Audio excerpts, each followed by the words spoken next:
Di semester ganjil ini kita akan membahas tentang 4 bab. Bab pertama yang akan kita bahas yaitu tentang harmonisasi hak dan kewajiban asasi manusia dalam perspektif Pancasila. Konsep hak dan kewajiban asasi manusia yaitu kewajiban hak asasi manusia atau HAM harus berjalan seimbang dengan pemenuhan hak asasi manusia.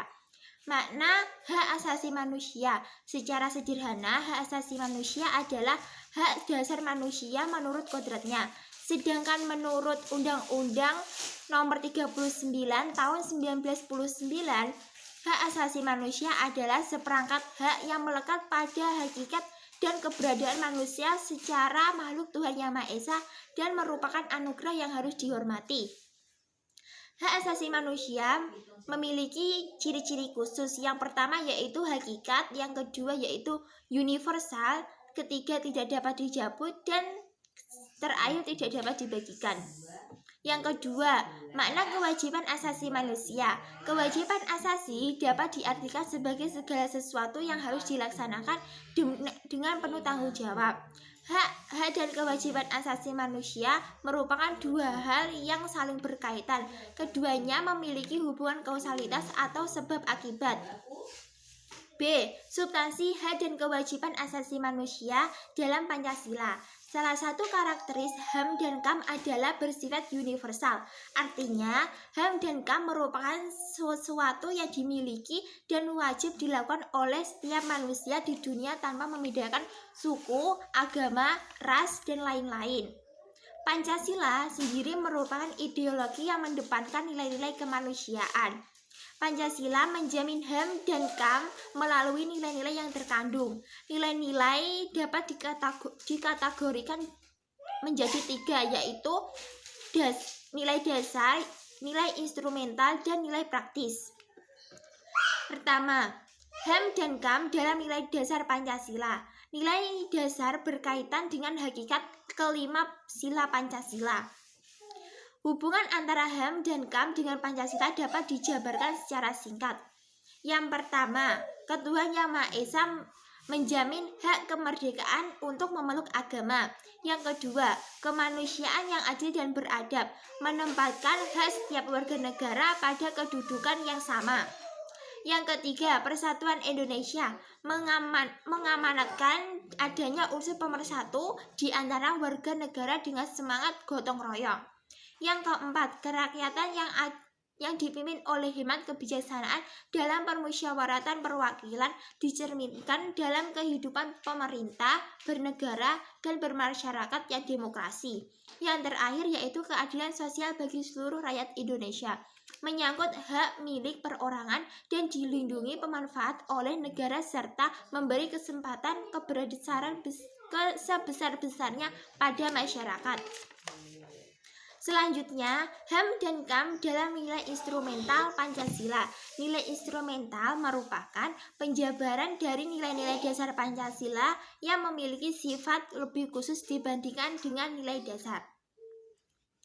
Peraturan perundang-undangan menjamin hak asasi manusia. Pertama yaitu Undang-Undang NRI tahun 1945, terutama pasal 28A sampai 28J.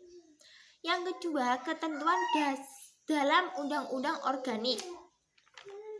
Selanjutnya, HAM dan KAM dalam nilai praktis sila-sila Pancasila. Nilai praktis merupakan realisasi nilai-nilai instrumental suatu pengalaman dalam kehidupan sehari-hari. Selanjutnya, kasus pelanggaran HAM. Penyebab pelanggaran HAM, faktor-faktor pelanggaran HAM yaitu faktor internal dan faktor eksternal. Faktor internal sendiri adalah dorongan untuk melakukan pelanggaran HAM yang berasal dari diri pelaku pelanggar HAM. Yang kedua, faktor eksternal adalah faktor-faktor di luar diri manusia yang mendorong seseorang atau sekelompok melakukan pelanggaran HAM. Upaya penegakan HAM. Yang pertama yaitu upaya pemerintah penegakan HAM. Proses penegakan HAM telah melakukan hal-hal strategis. Yang pertama yaitu pembentukan Komnas HAM. Komnas dibentuk pada 7 Juni 1993 melalui Kepres nomor 50 tahun 1993. Komnas HAM mempunyai wewenang pertama, melakukan perdamaian pada kedua belah pihak yang bermasalah. Yang kedua, menyelesaikan masalah secara konsultasi maupun negosiasi.